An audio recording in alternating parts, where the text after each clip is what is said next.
Bismillahirrahmanirrahim. Assalamualaikum warahmatullahi wabarakatuh.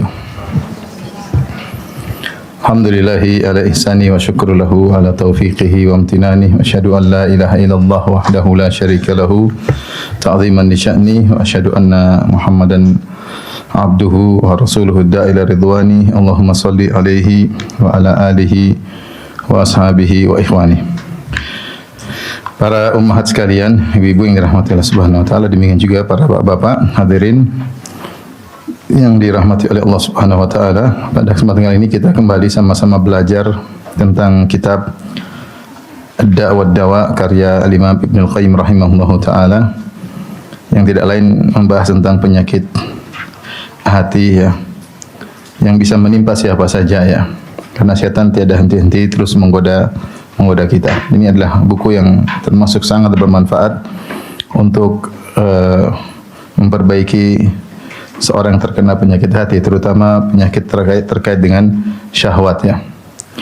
Baik, setelah pada pertemuan lalu Al-Imam Ibnu Qayyim rahimahullahu taala telah menjelaskan tentang urgensinya doa dalam menghilangkan penyakit, maka beliau membawakan pembahasan yang merupakan rentetan dari pembahasan tersebut, yaitu tentang doa min anfa'il adwiyah.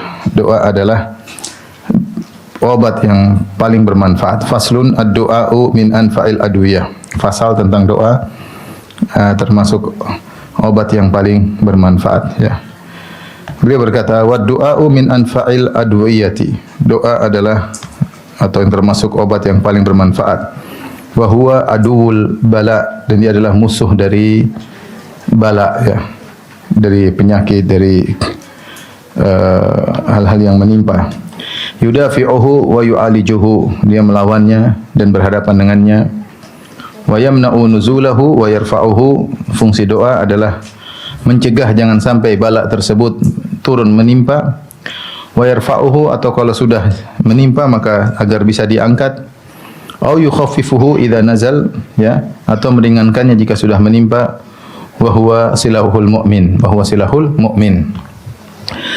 Perkataan Ibnu Qayyim rahimahullahu taala ini menjelaskan bahwasanya dari obat yang paling bermanfaat, terutama terkhususkan penyakit hati ya, dan ini umum ya, bahwasanya obat paling bermanfaat adalah doa, baik penyakit fisik maupun penyakit hati. Sebagaimana sudah kita jelaskan pada pertemuan lalu, Ibnu Qayyim rahimahullahu taala sering mengobati dirinya dengan membaca surat Al-Fatihah, dan dia juga sudah sarankan kepada banyak orang, dan banyak orang sembuh penyakitnya, penyakit fisik dengan doa.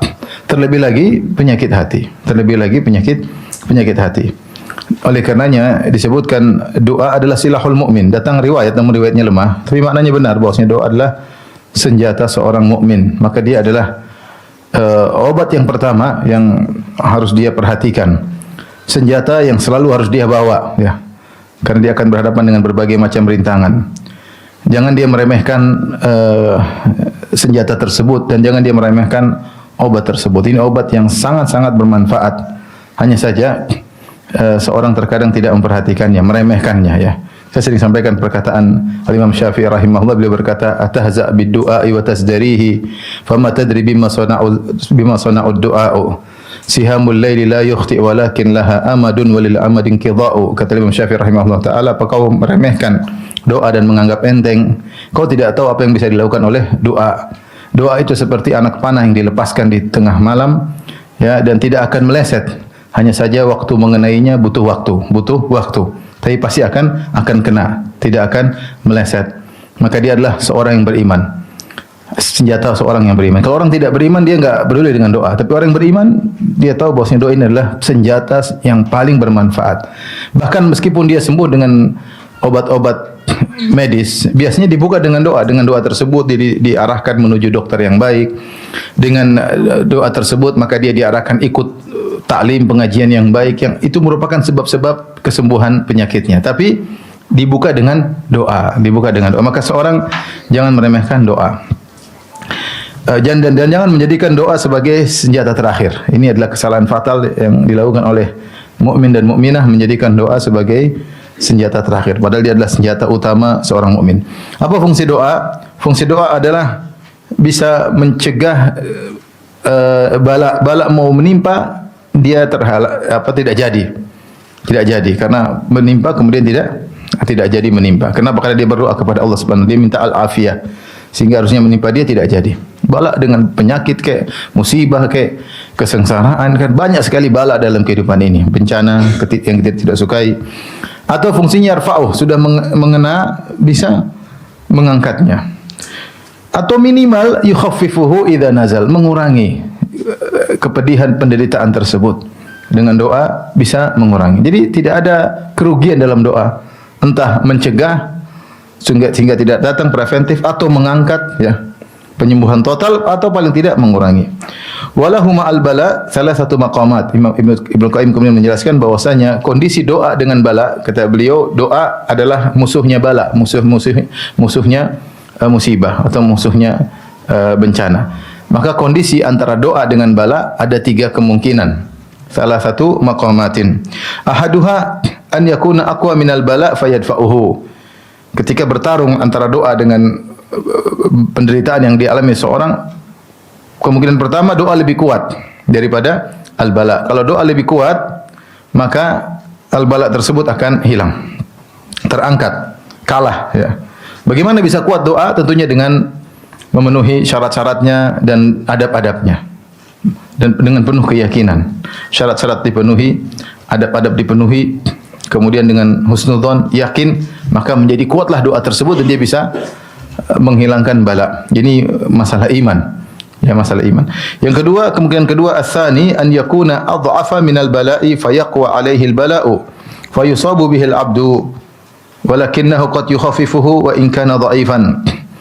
Ya, bisa jadi doa bertarung dengan bala tetapi doa tersebut lemah. Maka hamba akhirnya terkena musibah. Tetapi bisa jadi doa tersebut ya menguranginya, meskipun doanya lemah, kurang kuat, kalah dengan bala, tapi bala yang tadinya harusnya dahsyat menjadi lebih ringan dengan doa. Jadi tidak ada ruginya kita berdoa. Yang ketiga, an yataqawama wa yamna aqul wahidin minhuma sahibahu, sama-sama kuat. Sama-sama kuat sehingga kalau dia mau turun tidak jadi ya. Kalau dia sakit juga tidak terangkat, sama-sama kuat, tidak bertambah balanya tapi juga tidak hilang penyakitnya. Ini sama-sama kuat. Ini 3 kemungkinan disebutkan, kemungkinan akliyah secara akal, kemungkinan tiga tersebut. Intinya ingin saya sampaikan di sini atas nama Ibnu Qayyim rahimahullah taala bahwasanya doa itu pasti ada manfaatnya. Wa min anfa'il adwiyah, dan di antara doa atau penyakit obat yang paling bermanfaat adalah al-ilhah fid doa. Itu merengek-rengek, berulang-ulang minta kepada Allah Subhanahu wa taala. Kata Allah, ud'u rabbakum tadarruan wa khufiyah. Berdoalah kepada Rabb kalian tadarru'. Tadarru' itu merendah, nangis, mengutarakan kekurangan, mengutarakan kehinaan diri. Dan gitu cara itu namanya ilhah. Ilhah itu merengek-rengek, meles-meles, itu namanya ilhah. Ya.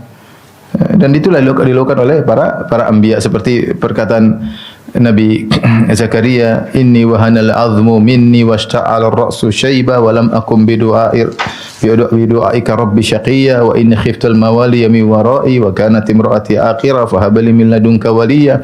Ya Allah, aku sudah tua, tulangku sudah rapuh, rambutku sudah putih semua, sementara istriku mandul, kemudian wa inni khiftul mawali mawra'i, kemudian kalau saya meninggal khawatir tidak ada yang ngurusin Bani Israel. Dia utarakan seluruh kekurangannya, kerendahannya, melas-melas minta kepada Allah Subhanahu wa taala. Seperti Nabi Ayyub alaihissalam, wa ayyuba idh nada rabbahu anni massani ad-durr wa anta arhamur rahimin. Ya Allah, aku ditimpa dengan penderitaan. Subhanallah, anni massani ad-durr, aku ditimpa dengan apa? Penderitaan. Engkau adalah Maha Penyayang, di antaranya yang menyayangi. Lihatlah Nabi SAW ketika berdoa, ketika perang Badar, Rasulullah SAW mengangkat kedua tangannya sampai ridanya jatuh dari pundaknya, benar-benar meminta, melas-melas, mengemis-ngemis, merengek-rengek kepada Allah Subhanahu wa taala. Allahumma anjiz wa'dak, ya Allah, penuhi janjimu ya Allah. Allahumma intuhlik hadhil isaba falan tu'bad, ya Allah, kalau kau binasakan kami, kau tidak akan diibadahi. Sampai Nabi seperti itu berdoa kepada Allah Subhanahu wa taala. Abu Bakar datang, Abu Bakar radhiyallahu anhu mengembalikan rida Nabi ke pundak Nabi. Kemudian Abu Bakar berkata untuk menenangkan hati Nabi, kata Abu Bakar radhiyallahu anhu, ya, ya Rasulullah, ba'dha munasyadatika ya Rasulullah. Sudah cukup ya Rasulullah, sudah cukup ya Rasulullah. Allah akan memenuhi janjinya ya Rasulullah. Tapi Rasulullah terus berdoa dan berdoa minta kepada Allah Subhanahu wa taala. Jadi ilhah ini penting. Itulah tadarru' dalam berdoa. Maksud saya ketika kita berdoa serius, dan ini adalah salah satu menjadikan doa menjadi kuat. Jadi kuat dengan ilhah. Nangis, merengek-rengek, ya. Utarakan semua isi hati ketidakmampuan kita. Ya Allah, aku lemah, hatiku lemah, aku sudah berusaha, aku tidak kuat ya Allah. Ya Allah, terlalu kuat musibah yang menimpaku, hatiku lemah. Berdoa kepada Allah. Tidak ada yang bisa menyelamatkan kita kecuali Rabbul Alamin. Enggak ada. Ya, yang bisa merubah kondisi Rabbul Alamin. Enggak ada. Ya, yang bisa menguasai hati kita berubah jadi buruk menjadi baik, suudzon menjadi husnudzon, Allah Subhanahu wa taala. Ini ilhah. Ini yang sering hilang dalam apa? Dalam doa. Jadi orang sekarang doa karena sudah hafal lepas begitu saja, atau cuma amin amin amin, yang dibaca imam juga enggak tahu isinya apa. Gimana mau tadarru', ya. Maka ilhah, tadarru', merengek-rengek, meles-meles, mengutarakan semua isi hati, menunjukkan kehinaan, kerendahan, itu diperlukan dalam berdoa. Ya. Dari Rasulullah SAW disebutkan idza da'a thalathan. Ada Rasulullah SAW kalau berdoa ulangi 3 kali. Itu Nabi yang pasti dikabulkan doanya. Kita kayaknya sekali lewat selesai. Enggak, juga kita doa, terus doa kepada Allah Subhanahu wa taala. Dan Allah suka akan hal tersebut. Makanya Ibnu Qayyim bawakan riwayat waqad rawa Ibnu Majah fi sunanihi, dan Ibnu Majah telah meriwayatkan dalam sunannya, yaitu Sunan Ibnu Majah, min hadithi Abi Hurairah, dari hadis Abu Hurairah radhiyallahu anhu, qala Rasulullah sallam, man lam yas'alillaha yaghdab alaihi. Siapa yang tidak memohon kepada Allah, Allah murka kepadanya, ya. Ya. Allah suka diminta, ya. Allah yaghdabu in tarakta su'ala, Allahu yaghdabu in tarakta su'alahu, wa bunayya adama apa idza sa'altahu yaghdabu, atau kama qala syair, ya. Disebutkan Allah kalau kau tidak minta kepadanya dia akan marah kepadamu, adapun anak Adam kalau kau minta-minta kepadanya dia malah marah kepadamu. Itulah makhluk. Makhluk marah kalau diminta-mintain wajar. Kenapa? Karena makhluk punya keterbatasan. Seorang kaya apapun terkaya di dunia, dia punya aset yang terbatas. Dia khawatir, dia tidak ingin disibukkan, minta-minta melulu sibuk. Jadi dia lama-lama jengkel. Sekali diminta senyum, kedua senyum, ketiga mulai enggak senyum, dikasih. Keempat mulai sambil ngomel. Kelima ngomelnya bertambah, keenam diusir, minta melulu, enggak tahu diri. Manusia wajar, asetnya terbatas. Mau dia terkaya di dunia, kalaupun asetnya sangat banyak, dia tidak ingin berkurang asetnya. Tapi Allah Subhanahu wa taala, semakin kita minta kepada Allah, semakin Allah senang. Karena kita minta kepada Al-Ghani yang maha kaya, ya. Ya. Oleh karenanya tidak usah ragu-ragu untuk minta kepada Allah, dan tidak usah malu-malu untuk minta kepada Allah. Bahkan dalam hadis diriwayatkan Rasulullah SAW bersabda, mintalah kepada Allah, ya, walau syirak liyas'ala ahadukum rabbahu hatta sya'isa na'lihi, atau hatta syiraka na'lihi. Hendaknya salah seorang dari kalian mohon kepada Allah meskipun untuk perbaiki tali sandalnya. Itu perkara yang sepele, dia minta kepada Allah, karena Allah suka diminta. Allah suka dimintai, Allah suka dipuji, Allah suka dimintai. Ketika seorang hamba minta kepada Allah, menunjukkan dia mengakui Rabb adalah maha kuasa atas segala sesuatu. Ya. Taib. Ibnu Qayyim nanti akan menyebutkan juga sebab-sebab dikabulkannya, tapi dia singgung karena ilhah ini, merengek-rengek ini sebab sangat bermanfaat, maka dia sendirikan penyebutannya. Dia kan sebutkan sebab-sebab yang lain untuk dikabulkan doa. Dia mendahulukan penyebutan ilhah. Ini poin yang sangat penting, ya. Tapi faslun, setelah itu Ibnu Qayyim lagi membahas tentang bagaimana agar menguatkan senjata doa ini, bagaimana bisa kuat. Ya, maka dia harus hindarkan doa tersebut dari hal-hal yang bisa melemahkan senjata doa tersebut. Karena dia akan bertarung dengan bala, bertarung dengan musibah, dengan ujian, dengan, ya. Berdoa kok enggak diangkat-angkat, berarti musibahnya kok enggak diangkat, karena doanya berarti kurang kuat. Taib. Kata beliau, faslun minal afatil lati tamna'u qabulad du'a, di antara kesalahan-kesalahan atau cacat-cacat atau aib-aib yang bisa menghalangi dikabulkannya doa. Apa saja aib-aib tersebut atau cacat-cacat tersebut, kekurangan-kekurangan tersebut? Beliau berkata, "Wa minal afatil lati tamna'u tarattuba athari du'a'i alaih." Dan di antara hal-hal kekurangan yang bisa menghalangi dampak dari doa tersebut, yaitu akibat doa akibatnya dikabulkan, tapi menghalangi tarattubu athari doa, yaitu dampak dari doa tersebut itu menghalangi dikabulkannya doa.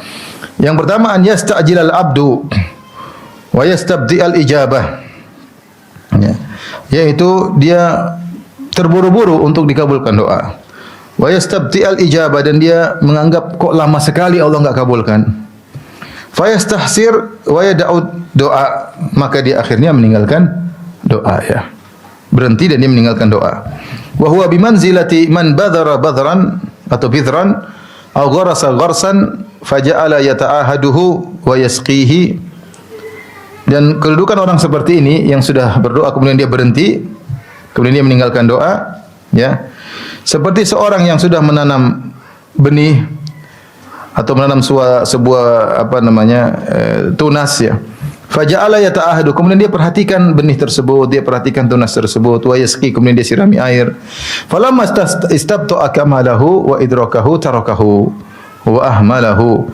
Ketika dia merasa kok enggak lama sekali tumbuhnya, saya sudah siram, sudah diperhatikan, kok enggak sempurna, akhirnya dia tinggalkan. Kemudian dia lalaikan atau dia biarkan tumbuhan tersebut. Apa yang terjadi? Tumbuhannya akan rusak. Yang tadi mau jadi tumbuh padahal enggak jadi. Perumpamannya seperti dia sudah siram, sudah mulai tunas tapi belum sempurna. Dia enggak sabar nunggu kesempurnaannya. Lama sekali ditinggalkan. Lah itu kira-kira perumpamaan orang yang berdoa. Sudah berdoa sudah setahun, sebentar lagi dia akhirnya tinggalkan, terputus. Seandainya dia lanjutkan, sebentar lagi akan dikabulkan. Wa fi sahih al-Bukhari min hadithi Abi Hurairah. Dalam Sahih Bukhari dari hadis Abu Hurairah, anna Rasulullah sallallahu alaihi wasallam bersabda, "Yustajabu li ahadikum man lam ya'jal." Kata Nabi sallallahu alaihi wasallam, dikabulkan doa salah seorang dari kalian selama dia tidak tergesa-gesa. Bagaimana bentuk dia tergesa-gesa? Rasulullah SAW jelaskan, yaqulu da'autu falam yustajab li. Aku sudah berdoa namun tidak dikabulkan. Ya, dia enggak sabar, sebentar lagi padahal dikabulkan, tidak sabar. Akhirnya dia meninggalkan doa tersebut. Ya. Ibnu Hajar rahimahullahu taala ketika mengomentari hadis seperti ini, beliau mengatakan ini hadis tentang adab di antara adab doa. Wa huwa annahu yulazimu talab, hendaknya dia melazimi minta terus wala yai'asu minal ijabah, dan dia tidak putus asa dari doa. Karena dengan berdoa berarti dia inqiyad, dia tunduk kepada Allah, istislam, dia pasrah kepada Allah, wa idharil iftiqar, dan dia menunjukkan kehinaannya di hadapan Allah dan butuhnya dia kepada Allah. Hatta qala ba'du salaf, ingat ini Ibnu Hajar menukil perkataan sebagian salaf, la ana asyaddu khasyatan an uhrama ad-du'a min anu haramal ijabah. Sungguhnya bagiku lebih berat, aku lebih takut jika aku terhalangi dari berdoa daripada aku terhalangi tidak dikabulkan. Ya, wa ka'annahu asyara ila hadis Ibnu Umar rafa'ahu man futiha lakum minkum babud du'a futihat lahu abwabur rahmah. Seakan-akan orang salaf ini mengisyaratkan tentang suatu hadis yang diriwayatkan oleh Ibnu Umar secara marfu, siapa yang dibukakan bagi kalian pintu doa, maka telah dibukakan bagi dia pintu-pintu rahmat. Al-hadits akhrajahu Tirmidzi bi sanadin layyin. Hadis diriwayatkan Tirmidzi dengan sanad yang lemah, namun disahihkan Al-Hakim ya. Di sini yang kita khawatirkan, dan ini menimpa banyak orang, malas berdoa. Ini bahaya. Dia berdoa berapa kali gagal, akhirnya tidak mau berdoa. Karena dia tidak sabar dalam berdoa. Lain halnya orang ketika dia berdoa kabul, dia berdoa sabar kabul, dia terus husnudzon kepada Allah. Tapi banyak orang tidak seperti itu. Dia berdoa tidak dikabul, ini berdoa tidak, akhirnya dia malas. Dia merasa kayaknya kurang faedah. Dan ini yang lebih dikhawatirkan seorang tidak berdoa daripada tidak dikabulkan. Karena kalau seorang sudah tidak berdoa, pintu rahmat berarti seakan tertutup bagi dia. Banyak kebaikan yang akhirnya dia lepaskan gara-gara tidak berdoa. Banyak kalau orang berdoa, tadi kata Ibnu Hajar rahimahullah taala, maka dia akan menunjukkan pasrahnya kepada itu ibadah tersendiri. Kita pasrah kepada Allah, ibadah tersendiri. Kita menuruti perintah Allah, berdoa, itu ibadah tersendiri. Kita menunjukkan kehinaan kita, kerendahan kita, ketidakmampuan kita kepada Allah, itu ibadah tersendiri. Sehingga seorang berdoa dikabulkan tidak dikabulkan dia telah beribadah kepada Allah. Makanya Nabi sallallahu alaihi wasallam bersabda, "Laisa syai'un akramu 'ala Allah minad du'a." Tidak ada suatu pun yang lebih mulia di sisi Allah daripada doa. Karena ini inti peribadatan. Yang Rasulullah SAW bersabda, "Ad-du'a huwal ibadah." Doa itulah inti ibadah. Dalam sebagian riwayat yang lemah, "Ad-du'a mukhul ibadah." Doa inti sari ibadah. Ini Allah suka. Terlepas dikabulkan atau tidak dikabulkan. Makanya Umar bin Khattab berkata, "Inni la ahmilu hammal ijabah, walakinni ahmilu hammad du'a." Aku tidak pusing dengan dikabulkan atau tidak. Yang aku pusingkan aku berdoa atau tidak. Yang penting saya berdoa. Yang penting saya berdoa. Kemudian jangan sampai seorang hari-hari lewat tidak berdoa kepada Allah Subhanahu wa taala. Orang yang paling sering berdoa adalah Nabi sallallahu alaihi wasallam karena dia tahu dia sangat lemah dan dia hanya butuh kepada Allah Subhanahu wa taala. Jangan sampai hari berlalu kita enggak berdoa kepada Allah Subhanahu wa taala. Ya. Jadi sering berdoa kepada Allah Subhanahu wa taala. Dan di antara kerugian orang tidak berdoa, kata Dawudi dinukil oleh Ibnu Hajar, "Yukhsha 'ala man khalafa wa qala qad da'awtu falam yustajab li an yuhramal ijabah wa maqamaha minal iddikhar wat takfir." Intaha. Kata Dawudi rahimahullah taala, dikhawatirkan seorang yang menyelisih sunnah Nabi kemudian meninggalkan doa, dia berkata saya sudah berdoa kok tidak dikabulkan, maka dikhawatirkan pertama dia tidak akan diijabahi permohonannya. Yang kedua dia juga dikhawatirkan tidak menerima bentuk pengabulan yang lain. Kan kita sudah sebutkan dalam hadis yang sahih bahwasanya doa itu pasti dikabulkan. Dikabulkan dengan 3 metode. Pertama, dikabulkan di dunia, cepat atau lambat dikabulkan. Yang kedua, ditunda pengabulannya di akhirat, akan dikabulkan di akhirat, itu lebih afdal daripada di dunia. Yang ketiga, dipalingkan dari dia kemudaratan yang semisal dengan doa yang dia minta. Gambarannya seorang misalnya, ini sekedar contoh aja, dia berdoa, "Ya Allah, buatlah daganganku untung 100 juta misalnya." Ternyata enggak untung. Tetapi Allah kabulkan dalam bentuk yang lain. Allah kabulkan dari dia terhindar dari ditipu orang 100 juta. Ini contoh, maksudnya dia minta sesuatu, Allah tidak kabulkan sesuatu tersebut, tapi Allah palingkan dia dari kemudaratan yang setimpal dengan apa yang dia minta. Ini salah satu bentuk pengkabulan. Atau Allah akan tunda pengkabulannya di akhirat, itu lebih afdal. Atau Allah kabulkan di dunia cepat atau lambat. Sehingga tidak ada ruginya orang berdoa. Dan orang yang sudah tidak berdoa kasihan. Bagaimana ketergantungan dia kepada, bagaimana connecting dia dengan Allah sudah jarang minta sama Allah. Bagaimana rasa ketergantungan dia kepada Allah kurang. Nabi dari bangun tidur sampai tidur lagi berdoa. Keluar rumah berdoa, masuk pasar berdoa. Kegiatan Nabi selalu berdoa dan berdoa. Kalau enggak berdoa zikir, selalu connecting kepada Allah Subhanahu wa taala. Nah, kita di zaman ini ibu dirahmati Allah Subhanahu wa taala sering tidak connecting sama Allah, connecting sama medsos. Connect sama Mas. Kalau kuota sudah enggak ada bingung ya. Aku sedih kalau tidak ada kuota. Bingung, gelisah. Kita sedih kalau tidak connecting sama Allah Subhanahu wa taala ya. Jadi ini yang dikhawatirkan ya. Wa ila dzalika asyara Ibnu Jauzi, kata Ibnu Hajar menukil lagi tentang masalah ini. Ibnu Jauzi telah mengisyaratkan hal ini, dia berkata, "I'lam anna du'a al-mu'min la yurad." Ketahuilah bahwasanya doa seorang mukmin tidak bakalan ditolak. Wa ira annahu qad yakunul aula lahu ta'khirul ijabah. An yakuna khairan lahu an yakuna al-aula lahu ta'khirul ijabah. Namun bisa jadi yang paling lebih baik bagi dia ditunda, tidak langsung.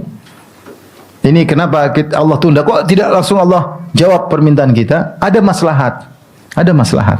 Allah lebih tahu. Ya. Dan ini mungkin kalau kita misalnya minta, "Ya Allah, saya ingin kaya," ternyata Allah enggak kasih kaya-kaya. Nanti 20 tahun lagi. Kenapa? Sekarang kamu belum pantas untuk kaya. Kalau kamu kaya sekarang mungkin sombong, angkuh, udik ya. Namanya OKB, orang kaya baru.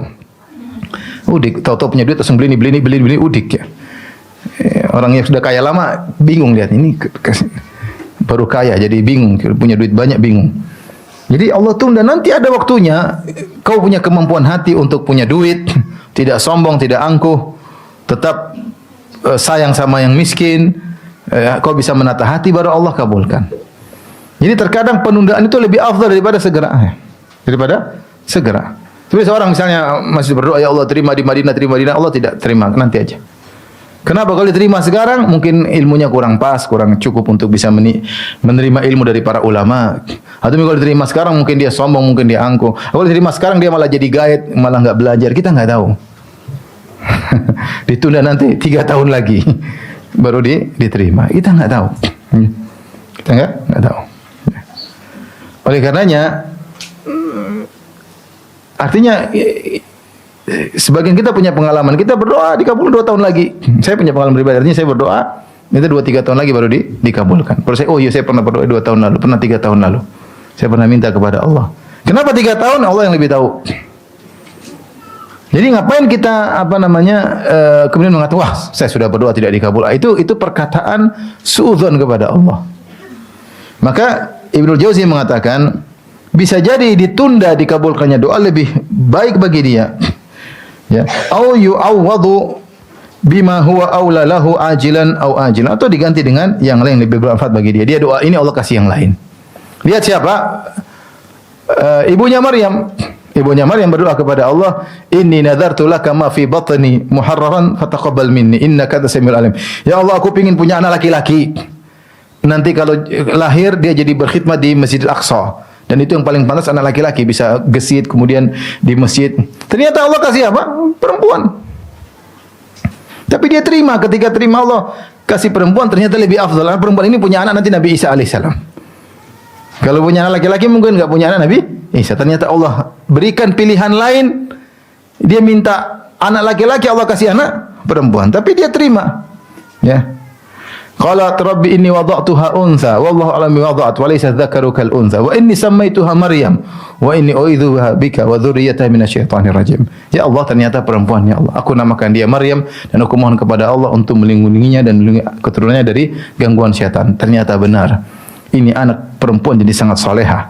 Kemudian punya anak laki-laki super saleh. Siapa? Nabi Isa alaihissalam. Jadi kita usulkan aja lah, jangan kalau enggak dikabulkan ngamuk-ngamuk. Ya. Fayam bagi lil mu'min la yatruka talab min rabbih, maka seorang jangan meninggalkan memohon kepada Rabbnya. Fa innahu muta'abbadun bid-du'a'i kama huwa muta'abbadun bitaslim wa tafwid. Karena dia ketika berdoa dia sedang beribadah. Sebagaimana dia juga berdoa dengan pasrah kepada Allah dan menyerahkan urusan kepada Allah. Jadi dalam doa itu banyak sekali manfaat. Benar tadi dalam hadis yang dhaif, hadis yang lain tadi kata fihilin kata bisa didin lain kata Ibn Hajar, siapa yang dibawakan pintu doa maka dibawakan pintu-pintu rahmat. Seorang duduk menangis di pojok berdoa kepada Allah, mengeluhkan kondisinya kepada Allah, betapa banyak pahala yang dia dapat. Pahala dia merengek-rengek kepada Allah, pahala dia serahkan urusannya kepada Allah, pahala dia husnudzan kepada Allah Subhanahu wa taala. Ini semua pada pahala berdoa kepada Allah Subhanahu wa taala. Belum kebaikan terkait di akhirat kalau dikabulkan alhamdulillah, kalau enggak ditunda di hari kiamat kelak dengan ganjaran lebih baik. Maka jangan pernah berhenti dari berdoa.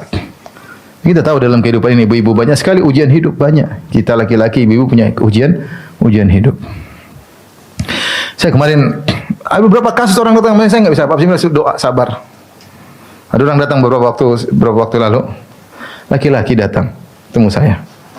Jalannya sudah agak miring-miring, mulutnya sudah agak enggak stabil, pandangannya kayak kosong. Ustaz, saya mau nanya, kasapa sebelum kajian? Saya bilang, panitia sudah takut lihat ini orang karena apa? Penampilannya. Saya bilang nanti habis kajian ya. Habis kajian ternyata datang lagi kemudian silakan Pak, saya ditemani sama teman-teman, khawatir ada apa-apa. Ternyata saya sudah nikah sekian tahun Ustaz. Terus saya kena stroke sekarang, kemudian sambil nangis, kemudian istri saya kabur. Saya bilang, sabar Pak ya. Mau bilang gimana aja, kasihan. Banyak perempuan tidak setia. Ada uang abang disayang, ada uang abang di jongkrokin katanya. Gimana udah jalan miring-miring udah alhamdulillah, kasihan. Gimana saya sudah sabar berdoa saya bilang sabar. Bagaimana lagi? Bukan berarti enggak ada solusi, ada. Kita punya Allah. Kalau kita enggak punya Allah baru kita bilang enggak ada. Selama kita punya Allah, kita punya Allah tempat meminta maksudnya, maka pasti ada solusi. Solusi tidak mesti harus istri kembali. solusi dengan yang Allah berikan, dengan pasrah kepada Allah dan yakin itu yang terbaik kalau kita serahkan kepada Allah Subhanahu wa taala. Jadi kerugian orang ini ketika dia saya sudah doa tidak dikabulkan, akhirnya dia meninggalkan doa, akhirnya dia meninggalkan pintu-pintu rahmat yang begitu banyak. Rahmat yang dia dapat di dunia dan rahmat yang dapat di akhirat. Baik. Kita lanjutkan. Faslun. Ini juga di antara penguat doa. Ya, tadi hati-hati ada perkara yang bisa menghalangi terkabulkannya doa. Tadi sudah disebutkan juga di antara adab doa itu ilhah, merengek-rengek. Berikutnya di antara hal yang harus diperhatikan, faslun hudurul qalbi ma'ad doa. Yaitu ketika berdoa hati harus hadir. Hati harus hadir. Subhanallah, di antara nikmat-nikmat yang luar biasa, seorang pergi ke padang Arafah, kemudian mengangkat tangan, kemudian menangis minta kepada Allah Subhanahu wa taala. Semoga bapak dan ibu bisa haji semuanya. Luar biasa, nikmat yang luar biasa bisa berdoa bukan di Bantul, di mana? Di padang Arafah sambil mengangkat tangan sambil nangis dengan menghadirkan hati, luar biasa, nikmat luar biasa. Taib, ini antara hal yang bisa menguatkan senjata doa adalah menghadirkan hati. Kata Ibnu Qayyim rahimahullah taala, faslun hudurul qalbi ma'ad du'a, menghadirkan hati ketika berdoa. Wa idza jumi'a ma'ad du'a'i hudurul qalbi wa jam'iyatuhu bi kulliyatihi, dan jika bisa dikumpulkan bersama doa hudurul qalbi, yaitu hadirnya hati, wa jam'iyatuhu bi kulliyati, fokus totalitas, benar-benar fokus, enggak pikir macam-macam. Jangan sambil berdoa sambil lihat WhatsApp. Jangan berdoa sambil enggak fokus. Berdoa fokus, hati benar-benar difokuskan, jam'iyatuhu benar-benar dikumpulkan, difokuskan. Alal matlub, fokus tentang apa yang dia minta, benar dia fokus benar-benar minta. Kemudian wasadafa waqtan min awqatil ijabah as-sittati, kemudian ngepasi juga selain hati fokus, ngepasi waktu mustajab di antara 6 waktu. Ya. 6 waktu tersebut beliau sebutkan, kemudian wasadafa khusyu'an fil qalbi, dan ngepasi hati yang lagi khusyuk. Wasadafa al-adiyah allati akhbara Nabi sallallahu alaihi wasallam annaha madhinatul ijabah, kemudian juga ngepasi doa yang di situ merupakan potensi besar untuk dikabulkan.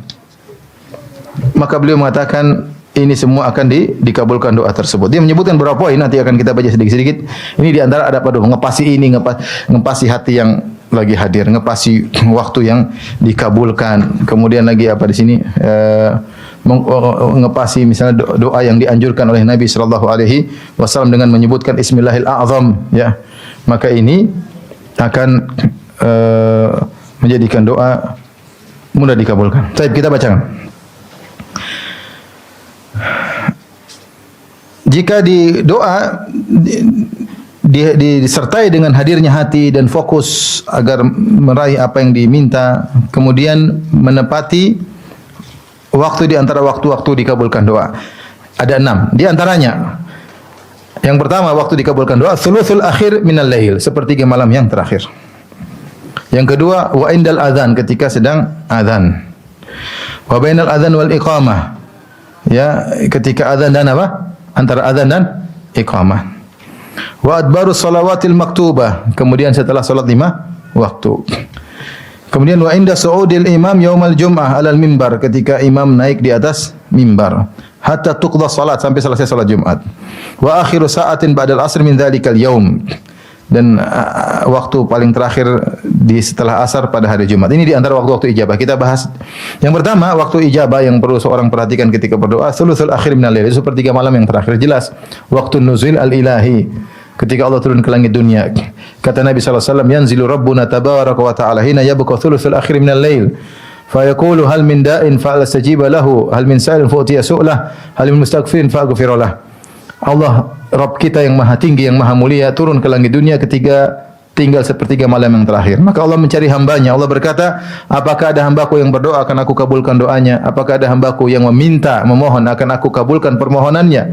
Dan adakah hambaku yang mohon ampun akan aku ampuni dosa-dosanya? Allah yang maha mulia, yang maha kaya, yang tidak butuh dengan kita. Yang tidak butuh dengan kita. Kita ni siapa? Hina, rendah, bikin repot, ya. jadi repot orang-orang sekitar kita, terlalu banyak nuntut, kurang. Kita ini siapa? Allah tidak butuh sama sekali dengan. Kalau kita nggak ada pun nggak ada mas, yang seperti kita masih banyak, yang lebih baik dari kita juga masih banyak. Tetapi Allah cari sepertiga malam terakhir, Allah cari hamba-hambanya. Allah turun ke langit dunia, mendekat kepada hamba-hambanya. Maka ini waktu yang sangat spesial. Seorang bangun, dihadirkan dalam hatinya berdoa. Kalau bisa didahului solat, oke. Kalau nggak harus solat, nggak harus solat. Dia bangun jam 4, kemudian dia fokus, angkat tangan berdoa. Mau tidur lagi ya silahkan. Tapi ojo ngono maksudnya. Kalau bisa solat dulu ya. Tapi seandainya dia langsung doa, nggak ada masalah, nggak ada masalah. Nggak ada masalah. Karena dia sedang menempati, dia yakin hal tersebut Allah sedang turun menjadi hambanya. Allah bilang siapa yang minta akan aku kabulkan. Dia bangun.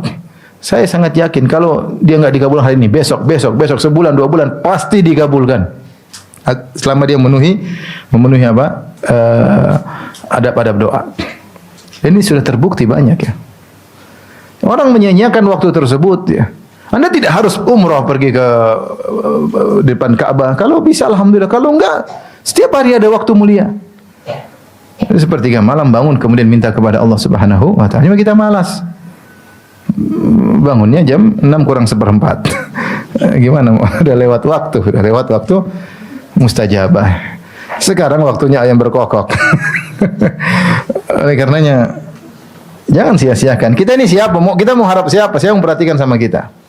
Nah, kita saja misalnya punya telepon, orang-orang penting pun kita telepon belum tentu diangkat. Telepon juga kadang diperhatikan, nggak diperhatikan. Allah Subhanahu wa taala langsung kita bisa connecting, langsung kita bisa minta kepada Allah yang maha kaya, yang maha kaya. Kemudian wa indal adzan wa bainal adzan wal iqamah. Allah alam apa yang dimaksud dengan indal adzan saya belum baca lagi ya. Tapi apakah ketika adzan kita menjawab adzan maksudnya? Allah alam bisawab. Tapi kalau bainal adzan wal iqamah ya la yurad, doa antara adzan dan iqamat maka tidak ditolak. Mungkin bainal adzan yaitu ketika adzan selesai, indal adzan. Ketika adzan selesai maka begitu selesai baca doa untuk minta wasilah kepada Nabi bersolawat, kemudian berdoa Allahumma rabb hadhihi da'wati tammah wa salatil qa'imah ati Muhammadin wasilah wal fadilah wa ba'athu maqamahu alladhi wa'attah. Kemudian kita berdoa langsung. Mungkin maksudnya indal adzan seperti itu. Setelah adzan langsung kita berdoa. Atau setelah azan lewat 5 menit masih ada waktu antara azan dan iqamat kita berdoa kepada Allah Subhanahu wa taala. Ya. Ini di antara doa yang tidak ditolak oleh Allah Subhanahu wa taala. Maka sungguh indah seorang muslim ketika pergi ke masjid, kemudian dengar azan dia baca doa meminta wasilah untuk Nabi sallallahu alaihi wasallam, kemudian dia berdoa kepada Allah, kemudian dia salat 2 rakaat, kemudian dia berdoa lagi, masya-Allah. Dia melakukan hal sebab dikabulkannya doa. Kemudian juga adbaru shalawatil maktubah, setelah salat ya. Adbar salawat ini ada 2 pendapat, ada yang mengatakan itu ketika di penghujung salat ya. Ini tempatnya.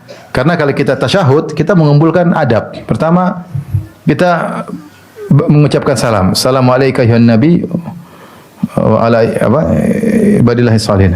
Kemudian assalamualaikum wa ala ibadillahi. Setelah kita salam kepada Nabi, kemudian kita tasyahud. Asyhadu alla ilaha illallah wa asyhadu anna muhammadar rasulullah. Kita memuji Allah ya.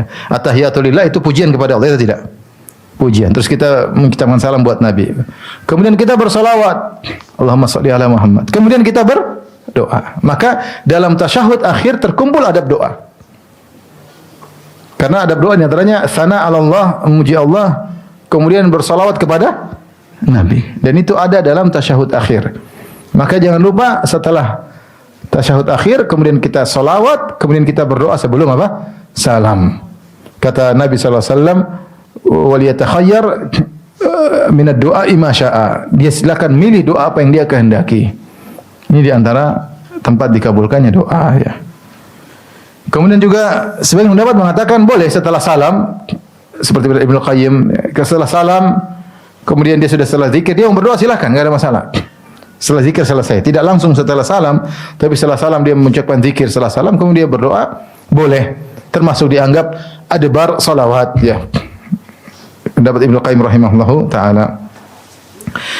Kemudian juga inda su'udil imam yaumal jum'ah 'alal mimbar hatta tuqda salat, ketika imam naik mimbar. Dalam hadis tentang waktu salat Jumat hari Jumat kapan dikabulkannya doa ya. Kata Nabi SAW, fihi sa'atun la yuwafiquha 'abdun muslim wa huwa qa'imun yusalli. Yas'alullaha ta'ala syai'an illa atahu iyyahu. Wa asyara biyadihi yuqalliluha. Di hari Jumat ada suatu waktu yang jika seorang muslim mengepasi waktu tersebut dan dia dalam kondisi sedang salat, minta kepada Allah apapun kecuali Allah akan berikan kepadanya. Rasulullah berikan waktu sangat singkat. Waktu tersebut ada waktu yang sangat singkat. Waktu ini ada khilaf di kalangan para ulama. Ada yang mengatakan yaitu antara imam duduk sampai selesai salat. Dari hadis Abu Musa al-Asy'ari, beliau berkata, "Sami'tu Rasulullah sallallahu alaihi wasallam yaqul," aku mendengar Rasulullah sallallahu bersabda tentang waktu dikabulkannya doa hari Jumat, "Hiya ma baina an yajlisil imam ila an tuqdas salat." Yaitu sejak imam duduk sampai diselesaikannya salat. Jadi imam naik mimbar kemudian dia duduk, azan kan? Dia assalamualaikum warahmatullahi wabarakatuh. Kemudian duduk, berarti azan kan? Itu waktu dikabulkannya doa sampai imam selesai salatnya. Ini pendapat pertama. Sehingga dari sini bisa dipahami kita boleh berdoa. Kalau imam berdoa kita aminkan atau kita boleh berdoa di sela-sela tersebut. Contohnya kita boleh berdoa ketika imam duduk di antara dua khutbah. Kita boleh berdoa. Ini fatwa banyak ulama, fatwa Syekh Utsaimin rahimahullah, meskipun tidak ada sunnah secara khusus seorang berdoa antara duduknya imam, antara khutbah pertama khutbah kedua dia duduk. Tapi situlah waktu kita boleh berdoa. Kita boleh berdoa. Boleh angkat tangan atau tidak? Syekh Utsaimin mengatakan boleh. Tapi harus dibaca dengan sir. Tidak boleh kencang-kencang. Dan bukan juga kita suruh semua orang seperti itu.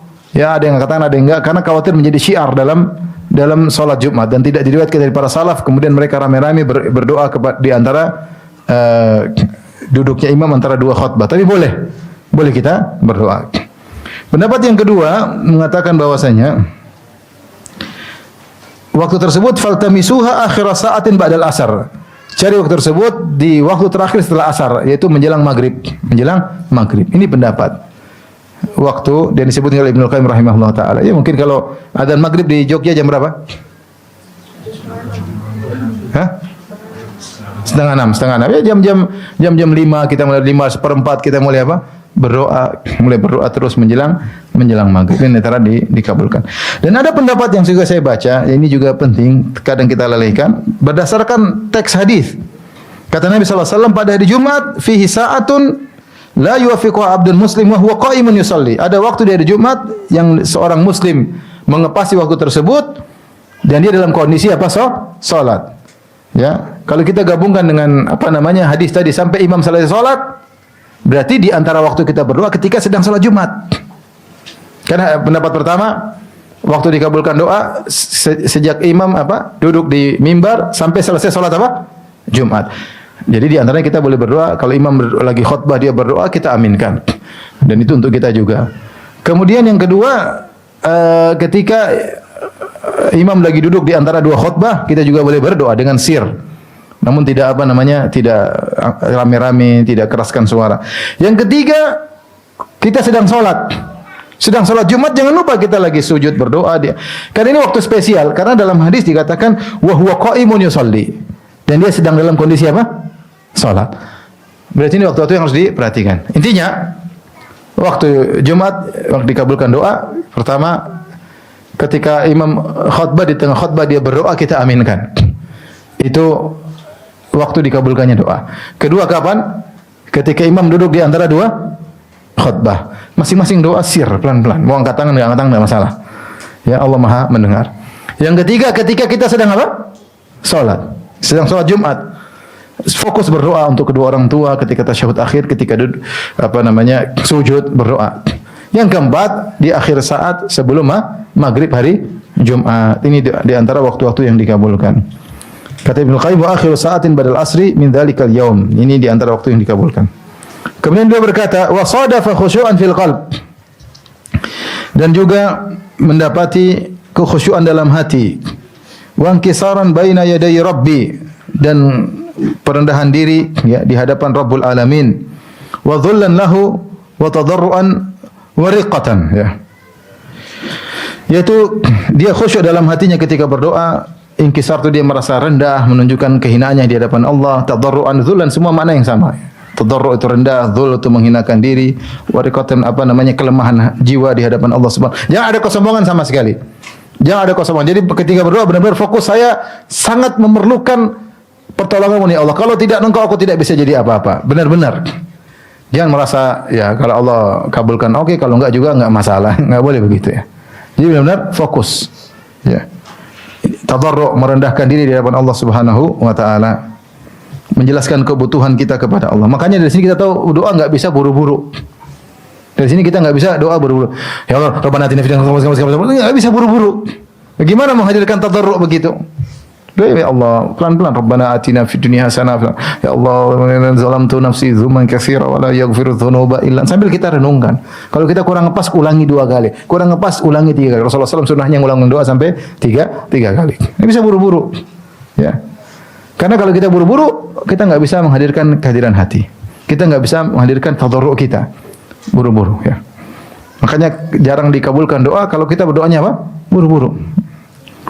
Kemudian di antara sunnahnya wastaqbalad da'i al-qiblah, menghadap kiblat. Kalau dan banyak dalil sudah saya bahas dalam Kitabud Da'awat dalam Sahih Bukhari, kajian malam Jumat. Rasulullah SAW ketika mau berdoa dia menghadap kiblat, mulai berdoa angkat tangan minta kepada Allah Subhanahu wa taala. Namun sunnah, tidak wajib. Ya.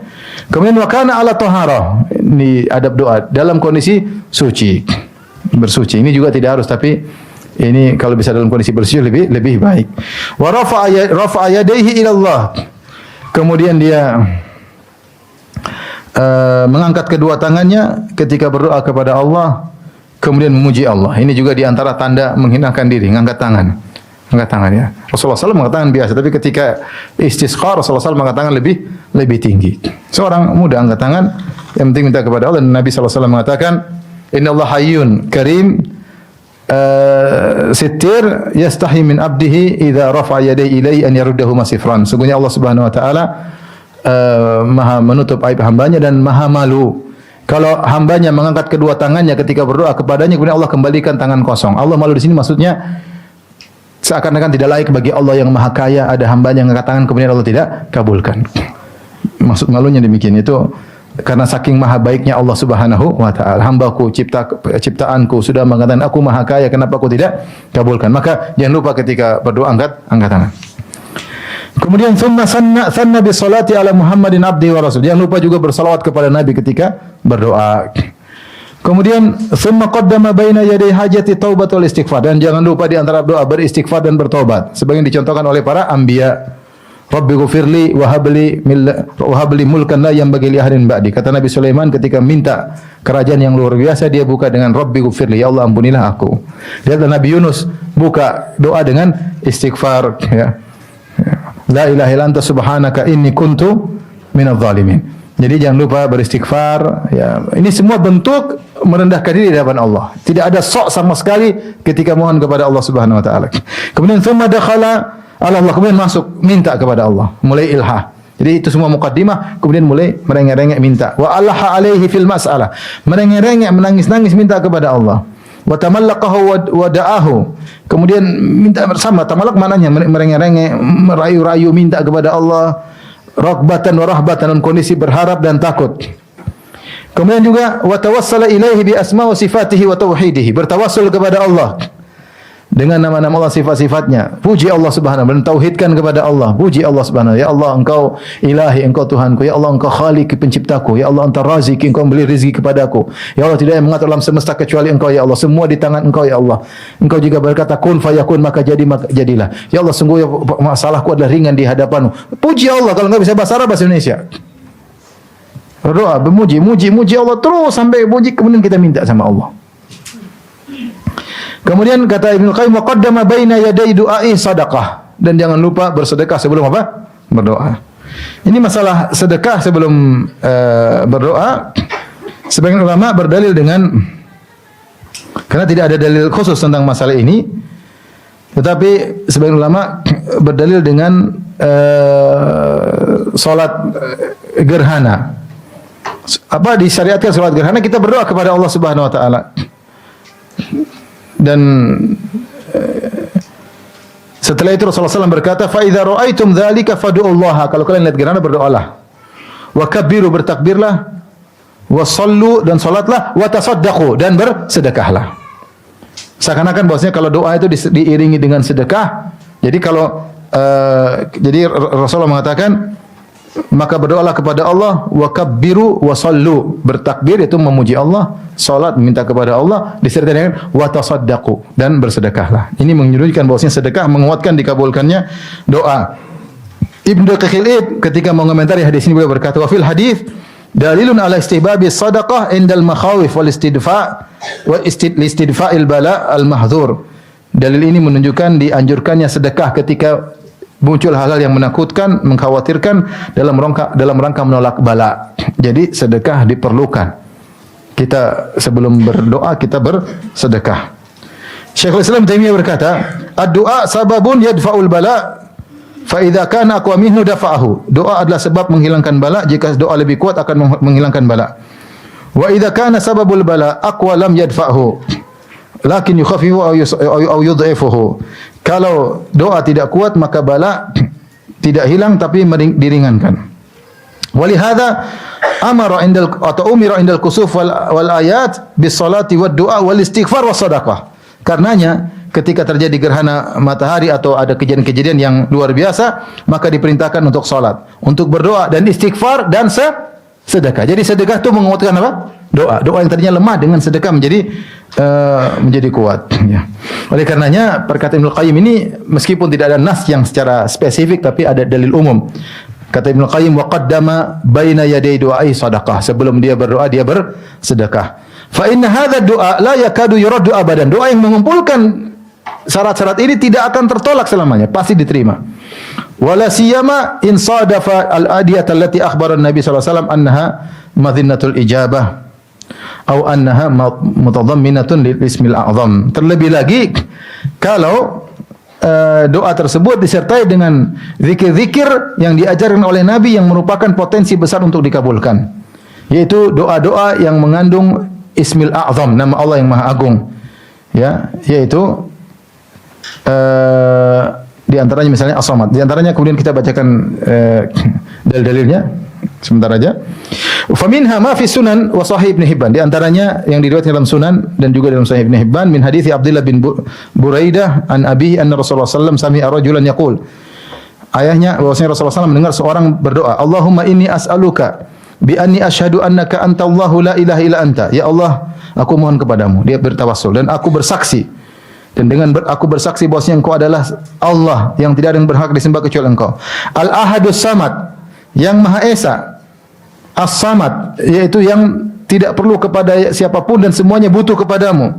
Alladzi lam yalid wa lam yulad, yang tidak melahirkan dan tidak dilahirkan. Wa lam yakul lahu kufuwan ahad, dan tidak ada yang setara dengannya. Maka Nabi mengomentari doa orang tersebut, laqad sa'alallaha bismilladzi idza su'ila bihi a'ta. Sungguh dia telah mohon kepada Allah dengan nama Allah yang kalau disebut nama tersebut pasti Allah mengabulkan. Wa idza du'iya bi ajab. Kalau didoa Allah dengan doa tersebut Allah akan memenuhi doa tersebut. Wa fi lafdhin laqad sa'alallaha bismihil a'zam. Sungguh dia telah minta kepada Allah dengan nama Allah yang agung. Mungkin di sini nama As-Samad ya atau Al-Ahad. Artinya kita meminta dengan bertawassul dengan nama-nama Allah yang hebat. Yang tanya Allahu Al-Ahad dan apa? As-Samad. Kemudian juga wa fi Jami' Tirmidzi wa Sahih Hakim. Dalam Sunan Tirmidzi dan Sahih Al-Hakim min hadits Sa'ad bin Abi Waqqas an Nabi sallallahu alaihi wasallam qaal, Nabi sallallahu alaihi wasallam bersabda, da'watu dhinnun idza da'a wa huwa fi batnil hud. Doanya Nabi Yunus ketika dia berada dalam perut ikan paus, la ilaha illa anta subhanaka inni kuntu minadh dhalimin. Ya Allah, tidak ada yang berhak disembah kecuali Engkau, sungguhnya aku termasuk orang yang berbuat dosa. Innahu lam yad'u biha muslimun fi syai'in qad illa istajaba Allahu lahu. Tidak seorang pun berdoa dengan doa seperti ini seorang muslimun kecuali Allah akan kabulkan. Dia bertawassul dengan la ilaha illa anta, ya. Kemudian juga wa fi sahihain, dalam sahihain min hadits Ibnu Abbas, anna Rasulullah sallallahu alaihi wasallam kana yaqulu indal karb. Bahwasanya Rasulullah SAW berdoa ketika dalam kondisi kesulitan, la ilaha illallahul azimul halim, tauhid, la ilaha illallah al-azim al-halim, la ilaha illallah rabbul arsyil azim, la ilaha illallah lagi, tauhid kedua kali, pemilik arsy yang agung, la ilaha illallah, tauhid lagi, la ilaha illallah rabbus samawati sab'i wa rabbul ardi wa rabbul arsyil karim. Dialah penguasa langit dan bumi, langit yang 7 dan penguasa bumi dan penguasa arsy yang agung. Ini doa Rasulullah ketika dalam kondisi mendesak. Maka seorang memuji Allah, jangan lupa memuji Allah. La ilaha illallah, la ilaha illallah. Kemudian wa fi musnadil Imam Ahmad, ini bertawassul kepada nama-nama Allah. Dalam Musnad Imam Ahmad aydan min hadits Abdullah bin Mas'ud qala, dari Abdullah bin Mas'ud radhiyallahu anhu dia berkata kalau Rasulullah sallallahu alaihi wasallam ma asaba ahadan qad hammun wala hazanun, tidak seorang pun ditimpa dengan kesedihan dan kegelisahan. Faqala, kemudian dia berdoa dengan doa ini, Allahumma inni abduka ibnu abdika ibnu amatik. Ya Allah, sesungguhnya aku adalah hambamu. Aku adalah hamba dari aku adalah hambamu dan aku adalah anak dari hambamu. Ibnu amatik, aku juga putra dari hamba perempuanmu, maksudnya ibuku. Nasiyati biyadik, sungguhnya ubun-ubunku di tanganmu. Madhin fiya hukmuk, bagaimanapun juga hukummu pasti berlaku kepadaku. Adlun fiya qada'uk, akan tetapi keputusan pasti adil bagiku. As'aluka Allahumma bikulli ismin huwa lak, aku mohon kepada Engkau dengan semua nama-nama yang indah milikmu. Sammaita bihi nafsak, yang nama-nama tersebut kau namakan dirimu. Aw 'allamtahu ahadan min khalqik, atau kau ajarkan kepada salah seorang dari hambamu, itu ajarkan Rasulullah sallallahu alaihi wasallam. Aw anzaltahu fi kitabik, atau kau turunkan kepada di Al-Qur'an. Aw ista'tharta bi fi ilmil ghaibik fi ilmil ghaibi indak, atau kau sembunyikan nama-nama tersebut dalam ilmu ghaib di sisimu. Anta ja'al Qur'an al-azima rabbi'a qalbi, agar kau menjadikan Al-Qur'an Al-Karim sebagai penyejuk hatiku, wa nura sadri, dan jadi cahaya bagi dadaku, wa jala'a hazni, untuk menghilangkan kesedihanku, wa dhahaba hammi, untuk menyirnakan kegelisahanku, illa adhaballahu azza wa jalla hammahu wa huznahu, kecuali Allah akan hilangkan kesedihannya, kegelisahannya, wa abdalahu makanahu farahan, Allah menggantikan kesedihannya dengan kegembiraan. Faqila ya Rasulullah, ala nata'allamuha, maka dikatakannya Rasulullah, tidakkah kami pelajari doa ini? Qala bala, yang bagi liman sami'aha an yata'allamaha. Tentu hendaknya siapa yang mendengar doa ini hendaknya belajar. Oleh karenanya ibu-ibu ini jangan lupa hafal doa-doa ini, terutama doa yang terakhir. Karena saya tahu ibu-ibu sering sedih ya. Makanya ini doa untuk menghilangkan apa? Kesedihan. Kalau dia berdoa dengan tulus, insyaallah kesedihan tersebut akan dihilangkan dengan kegembiraan. Yang atur hati kita Allah. Jadi marah jadi hilang, sedih jadi gembira, ya, putus asa jadi punya asa. Yang ngatur siapa? Allah Subhanahu wa taala. Ini semua kembali pentingnya bertawassul dengan nama-nama Allah. Maka seorang kalau berdoa jangan langsung buru-buru. Sedekah dulu ya. Ada orang miskin kasih dulu. Kemudian persiapan, maksudnya kita boleh berdoa kapan saja boleh, tapi kalau kita persiapkan, kita bersedekah dulu, kemudian kita berwudu menghadap kiblat, kemudian kita mulai bersalawat kepada Nabi, mulai muji-muji Allah, muji-muji Allah. La ilaha illallah, ya Allah engkau Tuhanku, tidak ada yang berdoa terus baru kita minta. Seperti ini kata Ibnu Qayyim, tidak mungkin ditolak, tidak mungkin ditolak ya. Tapi demikian saja yang bisa kita sampaikan pada kesempatan kali ini. Demikian saja. Assalamualaikum warahmatullahi wabarakatuh.